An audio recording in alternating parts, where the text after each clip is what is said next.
The Benjamin Dixon Show is only possible with listener support. Go to www.thebenjamindixonshow.com to register for our blog and join the Progressive Army.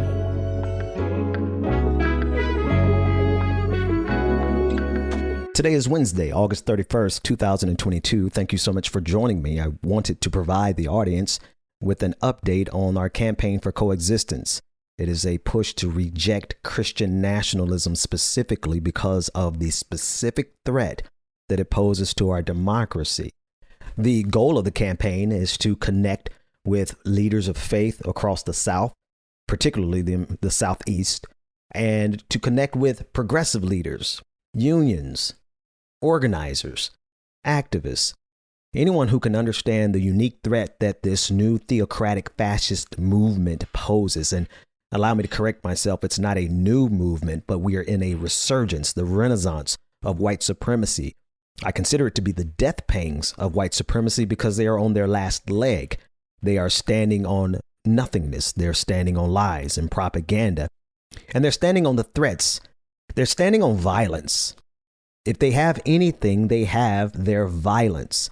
As we saw last night, the Boston's Children's Hospital had to be evacuated because of a bomb threat that was precipitated by the likes of libs of TikTok, Matt Walsh of the Daily Wire, and all of the transphobic movement that is hidden inside of the Christian nationalist movement, which at the end of the day is totally incapable of having a platform without having a scapegoat, a boogeyman, someone that they can vilify so much in the public square that everyone either directly or indirectly, tacitly allows the vilification and the dehumanization of. When you allow for a group to be dehumanized to the point where pastors are now able to call for public executions of someone simply because they are gay, then we have created the perfect conditions necessary for political violence to be used against every group that they don't approve of. It's the traditional poem. First, they came for the communists, and I did not speak out because I wasn't a communist.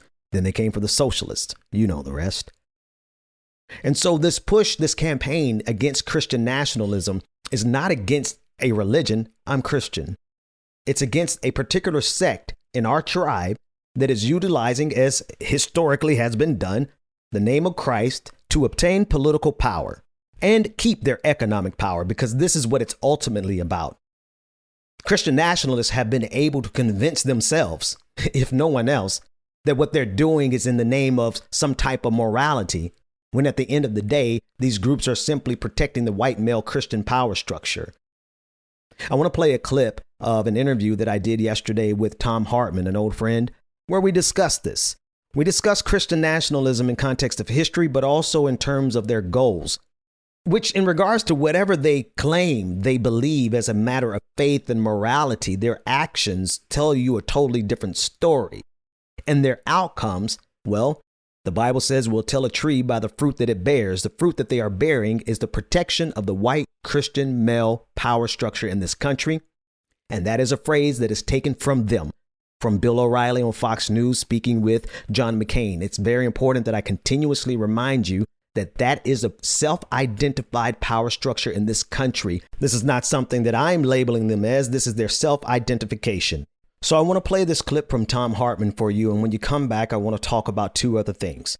I want to talk about this second civil war that is being promoted by the likes of Lindsey Graham. And also I want to talk about propaganda, particularly in the context of the Ukrainian-Russian war, and how effective a certain type of propaganda is in completely neutralizing the true anti-war movement here in the United States. Here's my interview with Tom Hartman on Christian nationalism. Let's do a little bit deeper dive on this whole weird kind of, well, I was going to say all-American, but clearly it's not. It's happening all across Europe, too, of this Christian nationalism movement. My old colleague, shouldn't say old, I've known him for quite a while, Ben Dixon, the host of the Benjamin Dixon Morning Show, the Benjamin Dixon, Dixon show.com is his website. Benjamin P. Dixon is his Twitter handle. is on the line with us. Ben, it's great having you back. It's been too long. Tom, it has been a while. It's great to see you. Yeah, back at you. And so you've been doing a deep dive into this, and I'm really fascinated to find out what you have learned. Tell me, let's first define terms. What is Christian nationalism? Is it really and truly the religion of white supremacy, or is white supremacy simply a kind of a secondary or tertiary feature of it? And why should we be concerned? You know, I think that white supremacy is the defining feature of it. If you lay the Christian theology side by side with, let's say, Black liberation theology or any other form of theology, you see where they part ways generally is along the lines of protecting the white male Christian power structure.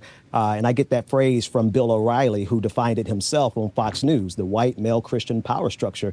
I do believe that they feel that the white supremacy is not a part of it, or they feel like it's secondary or tertiary. A lot of the Christian nationalists believe that they are genuinely Christian in every sense of the word, and they express love, et cetera, et cetera. But when we see the breakdown of how they participate with others, how they collaborate, or the lack of collaboration, the lack of cooperation, it generally falls along how do they protect the white male Christian power structure in this country. How do these people reconcile this with the simple reality that the only white people in the whole Bible are the Romans, and they're the bad guys? Yeah, well, you know, it has been a thorough process over time. I mean, you mentioned Rome, like since the what I consider to be the colonization of Christianity, even by Constantine the Great, using religion as a tool for the powerful. It has taken time, but with time, they've been able to whitewash not only the entire Bible, but Jesus himself.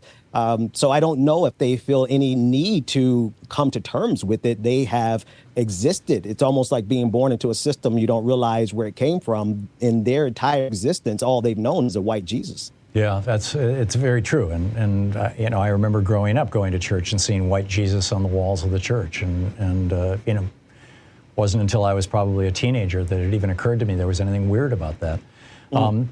So Christian nationalism, the roots of this in the United States, I'm guessing, go back a long way, and I'm not talking about just religion being used to promote slavery and things like that, but the modern movement, the Rushdoony and his friends and all these other guys back, and particularly in the late 1800s, the 19th century. Is there a line? Is there an identifiable track to the contemporary white evangelical movement? And is the white evangelical movement pretty much most of it, or is it just one of the more visible and out versions of Christian nationalism?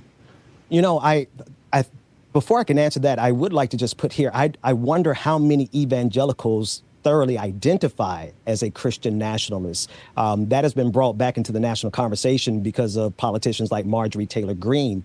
If you go, you mentioned the origins. If we take a look at the Ku Klux Klan and the seamless merger between their political agenda and the usage of Christ, the images of Klansmen inside of the church behind. I think most Americans today have no idea that the Klan was a religious organization. I mean, they organized themselves as a church in many states.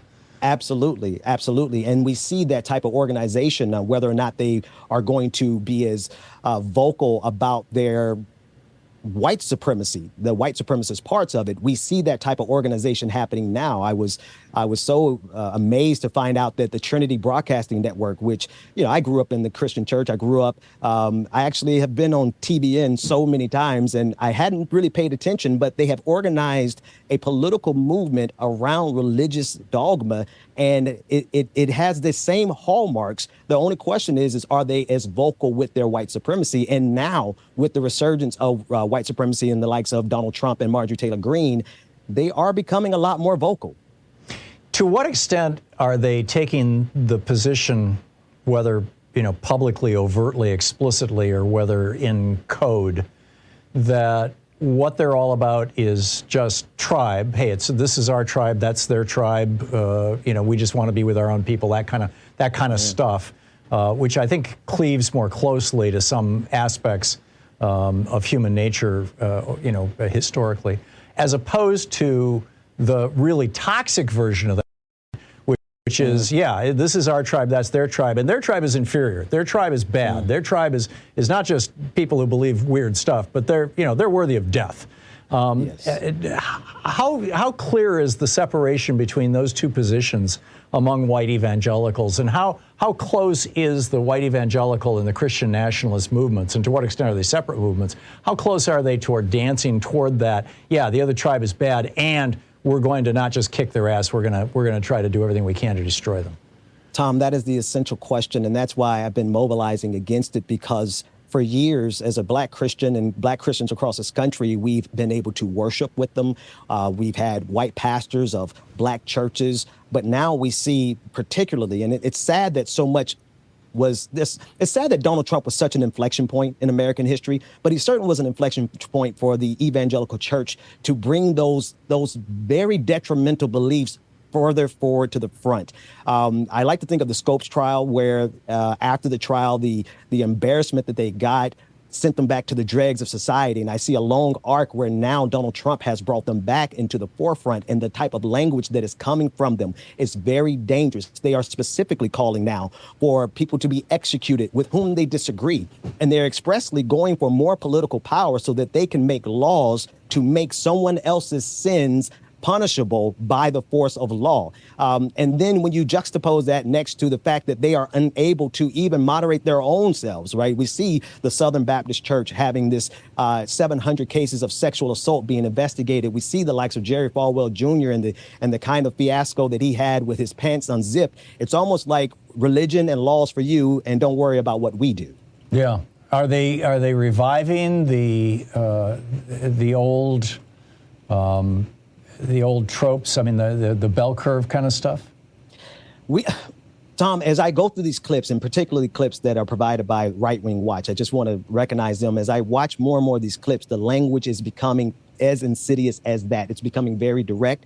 There's a video that I put out with one young evangelical preacher calling for the execution of anyone who is gay in this country, and he's not alone. There's a lot of language that is now shifting towards. You've got a Republican political candidate calling for that, calling for gay people to be stoned. That's right. And so now, with confidence, with the idea that what they have been secretly believing becoming more acceptable in the Overton window, they are becoming more vocal. And the thing is without any pushback from anyone in the Christian community, they are going to continue down this line of encouraging themselves towards a level of bigotry that will cause death. Yeah, I heard, many years ago, actually, 5-10 years ago, that churches now are the most segregated place in America. I don't know if it's still true. I'm assuming it still is. Where does this end? And what can we do to heal it? I think in the case of these extremists, these fundamentalists, and I use the word fundamentalist a little loosely here because obviously everyone has their own definition of that. But without a significant pushback from several sectors, number one being from other Christians, being, almost in the sense of moderate Muslims going after ISIS, there has to be progressive and moderate Christians who see the threat that is coming from evangelical circles, and we have to call it out very directly. It's a tribal issue. We must handle it tribally, internally, but also externally. Those of us who can live and coexist with others, no matter what our religion is, the people of good faith is what I like to call us.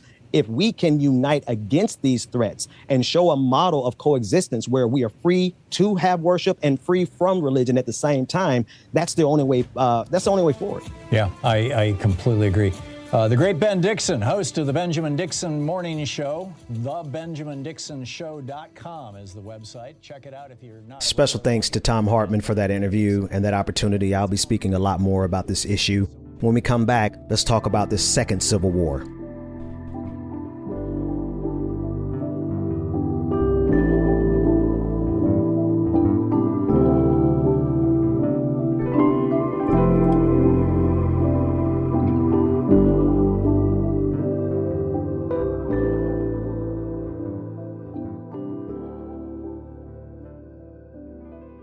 Say this: if there's a prosecution of Donald Trump for mishandling classified information after the Clinton debacle, which you presided over and did a hell of a good job, there'll be riots in the street. That was the voice of Republican Senator Lindsey Graham of the great state of South Carolina, planting the seeds of violence on behalf of Donald Trump. Because if anyone decides in this country to hold a rich white conservative man accountable, well, we've seen this before. We've seen how this country reacts. In particular, let's talk about Donald Trump, and then I'll get to the more generalized problem of white supremacy in this country and the inability of this empire to hold them accountable without facing the possibility of violence. That's the later conversation. But this tactic by Lindsey Graham, it's very familiar because he engages in it any time there is a conservative man being held accountable in this country. And not just any conservative man. Let's drill down. Very rich, very powerful conservative white men. He did this with Brett Kavanaugh, if you remember. Listen to this clip of how infuriated he was at the prospect of Brett Kavanaugh being held accountable. Did not know that at the time. If you wanted an FBI investigation, you could have come to us. What you want to do is destroy this guy's life, hold this seat open, and hope you win in 2020. You've said that, not me. You've got nothing to apologize for. When you see Sotomayor and Kagan, tell them that Lindsey said hello, because I voted for them.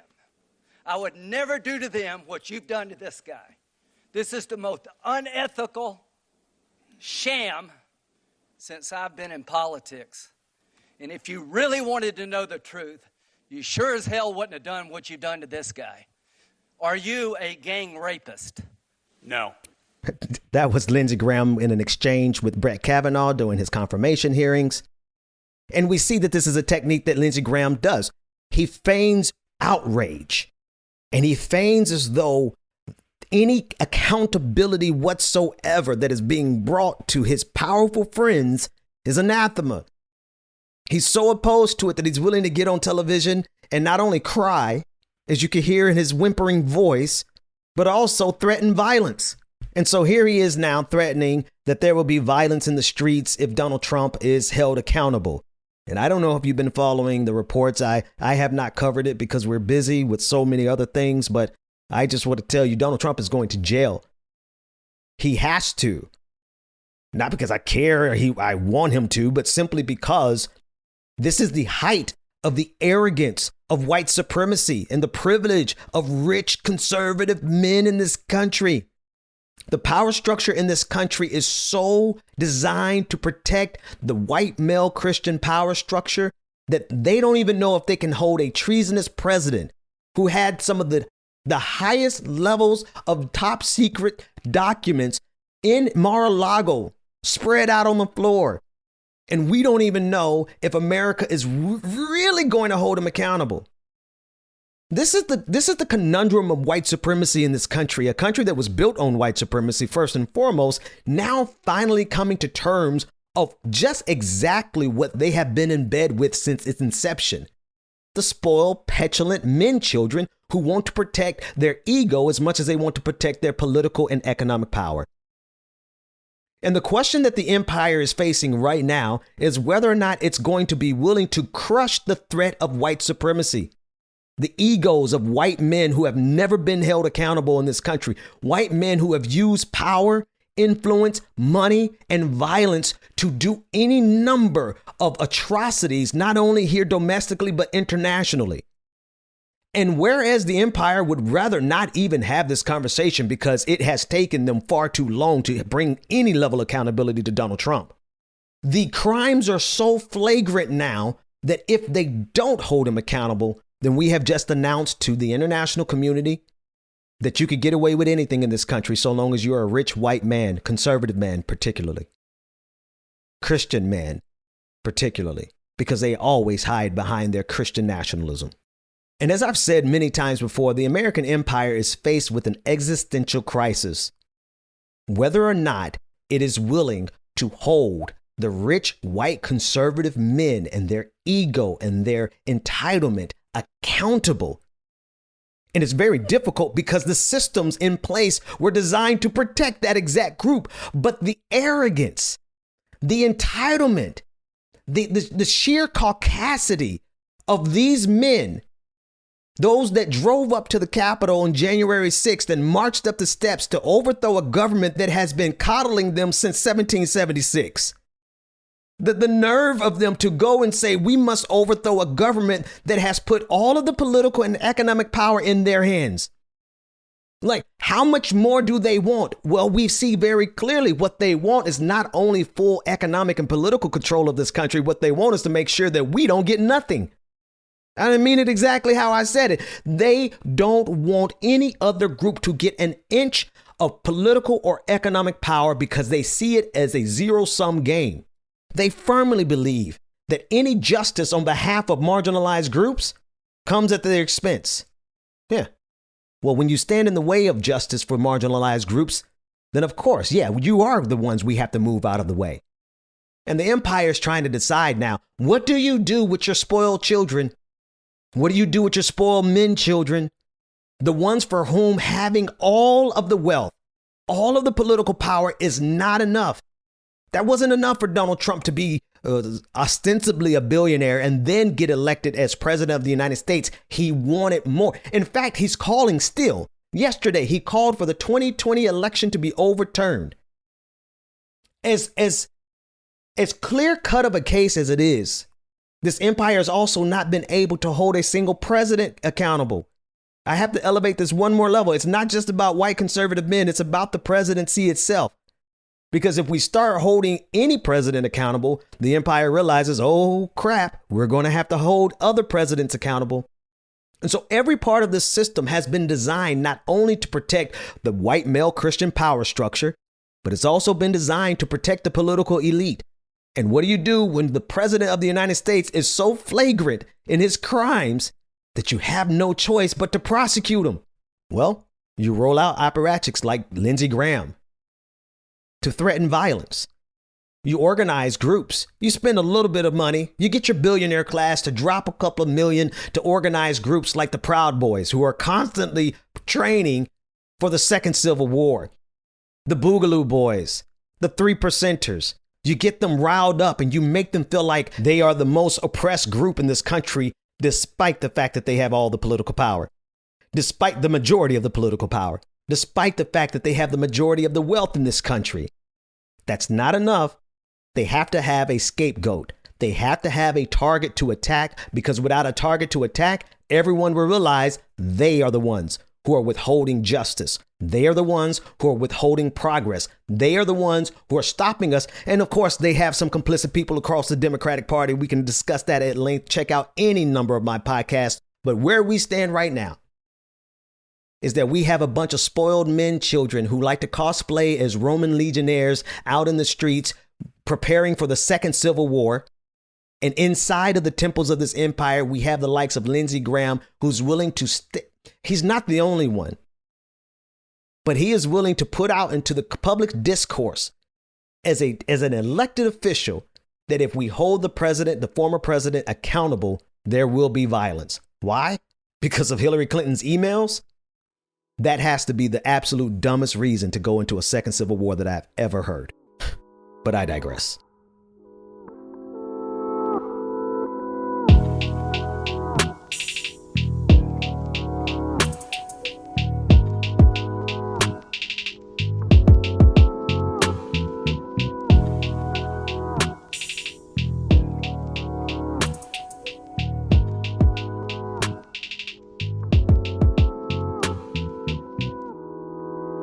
I want to put you up on game. Something that gaslighters do. Same thing that propagandists do. Same thing that the police in the United States, and I'm sure they do it across the globe, but certainly in the United States, they do it to black people all the time. The news media does it all the time.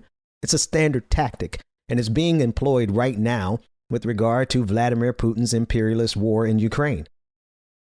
Gaslighters and propagandists must start a story in the most convenient place for the narrative that they're trying to convince you of. They don't start the story at the beginning. They start it in the place that makes them look the most noble. They start the story in the place that makes them look the most innocent. And in this case, they start the story in 2014 in Ukraine. They don't go before that, because anything before that would expose that what Vladimir Putin is doing in Ukraine is a continued effort that he has been executing since at least 2004, when his pick, Viktor Yanukovych, was not elected as president in the 2004 election. Now, Yanukovych eventually became president in 2010, but they don't even start the narrative there They start the narrative, they being the propagandists for Putin. They start the narrative in 2014 with the impeachment and the removal of Yanukovych by the people of Ukraine. They won't refer to it as an impeachment because that would remind you too much of the impeachment here in the United States and why many Americans feel that Vladimir Putin had his hands on Donald Trump. There's too many analogs there, so they're going to call it a coup as defined, as identified by Vladimir Putin himself. When Yanukovych was removed from power in 2014, he was removed by a majority of the members of parliament of Ukraine. 72%. 72% along with the people who led the revolution to remove him, because the people of Ukraine understood one thing. Yanukovych was playing a long game in conjunction with Vladimir Putin to undermine democracy and any type of relationship with the European Union or the West, because Vladimir Putin's goal has always been the revival of the Russian Empire. Not the USSR so much, but what Vladimir Putin himself said, the Russian Empire. Which reminds me, Vladimir Putin is far more Tsar Nicholas than he is Vladimir Lenin. But I digress. The people of Ukraine removed Yanukovych. And yet it's been eminently easy for Putin propagandists. And again, I make the emphasis on Putin because it's not Russia. There is opposition to Vladimir Putin inside of Russia. But the Putin propagandists, particularly here in the United States and in the rest of the West, they must start the narrative in 2014 because anything before that would show you exactly who Yanukovych is. And perhaps you don't have enough time to go into dig into the history yourself, but just know this. Yanukovych is living in Russia right now. The people of Ukraine are fighting for their lives while he's peacefully and restfully living in Russia. One of the perks of being Putin's pawn. But the narrative always begins in 2014 because that gives them an opportunity to make Yanukovych seem as though he was a victim instead of a co-conspirator with Vladimir Putin. They label what happened in 2014 as a coup versus an impeachment. And then, of course, when you say coup, you have to think of the United States of America, and that becomes so easy to just blame all this now on the United States of America, completely erasing the fact that it was the people, 72% of parliament. Not to mention all of the people who got into the streets in the 108 who died fighting back against Yanukovych's betrayal of the people of Ukraine. Labeled it a coup, which was the exact talking point that Vladimir Putin gave at the time. It's so bad at this point that they can't even admit who started the war. Ask any of them who started the war. And they can't say Vladimir Putin because that's the most inconvenient place to start the conversation. The fact that this war is only happening because Vladimir Putin himself chose to take territory from Ukraine. That is the unquestioned truth about what is happening. But opposing war, no matter where it comes from, is insufficient because their goal, the Putin propagandists and those who have infiltrated the American anti-war left, their goal is not to end all wars. Their goal is to make space for Vladimir Putin to execute his war. Just ask them. Ask them who started this war and see if they can answer you straightforward. Trust me, they can't. They have to find a way to make this about America, completely erasing the millions of people who are now holding the line against Vladimir Putin. And if you happen to talk about the human beings who are actually losing their lives to protect their homeland, they minimize them all to being Nazis because there are some Nazis in Ukraine. Yes, that's really bad. We hate Nazis, but I really hate them when they were here in Noonan, Georgia, here in the United States. And they make this fatuous argument that because Nazis, it's a bad faith argument. Let's just start here. Here's the most bad faith argument about this entire thing. Because, I almost called him Donald Trump, but they're birds of a feather. Because Vladimir Putin said he was going to denazify Ukraine, funny because he's a Nazi himself, this has erased every other Ukrainian there and given them the ability to vilify and dehumanize Ukrainians to the point where we turn a blind eye to Vladimir Putin's imperialist ambitions. To be a good American anti-war leftist right now, you have to support Vladimir Putin. You have to ignore the democratic movement in Ukraine. And you have to believe that the way to peace in Ukraine is to surrender to Vladimir Putin, the aggressor, the one who made the decision to start the war. Funny how their tactics are very similar to the Christian nationalists in this country, who find a group that they can get you to vilify and ultimately dehumanize enough to completely ignore that they're not after the Nazis in Ukraine. They're after all of Ukraine. But if they can convince you to turn a blind eye because there's a group of Nazis there, then they can convince you to turn a blind eye to something happening in the United States because we got Nazis everywhere. And it's not about the United States. It's about the fatuousness and the ridiculousness of that argument, that bad faith argument. That's the only way they can craft a way out of their cognitive dissonance, the way that they can justify supporting Vladimir Putin from an quote unquote anti-war perspective, because they feel like this is a just war. They feel like what Vladimir Putin is doing in Ukraine is a just war. How did they accomplish it? Well, one, by starting the narrative in 2014 so that they can absolve Viktor Yanukovych's complicity with Vladimir Putin since at least 2004. That's step one. Step two is that they have to reduce every Ukrainian into something that you can either vilify, dehumanize, or ignore.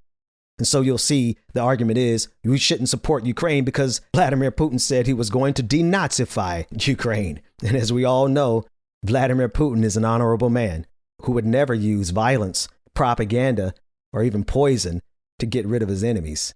And last but not least, you create an echo chamber where people who perhaps don't go back as far as 2004 when Ukraine, they don't go back as far as the Declaration of Independence in 91.